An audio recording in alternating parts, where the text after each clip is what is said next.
سڵاو لە خوشکان و برایان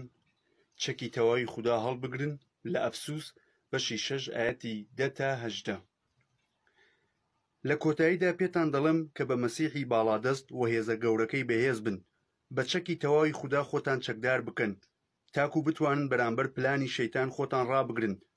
چونکە زۆرانبازی ئێمە لەگەڵ گۆشت و خوێن نییە، بەڵکو لە دژی سەرۆکەکان، لە دژی دەسەڵاتداران، لە دژی فەرمانڕەوایانی ئەم تاریکەی جیهانە، هەروەها لە دژی سەربازە بەدکارە ڕۆحیەکانە لە شوێنەکانی ئاسمان. بۆیە چەکی تەواوی خودا هەڵبگرن تاکو بتوانن لە ڕۆژی بەدکار خۆڕاگر بن و دوای تەوابوونی هەموو شتێک بچەسبن، بە بەستنی پشتێنی ڕاستی و بەناوقەتتان و سپەری ڕاست و دروستی بە سنگتانەوە ئامادەیی لە پێ بکەن بۆ ڕاگەیاندنی مزگێنی ئاشتی. لە سەرووی هەموو ئەوانە قەڵغانی باوەڕ هەڵبگرن،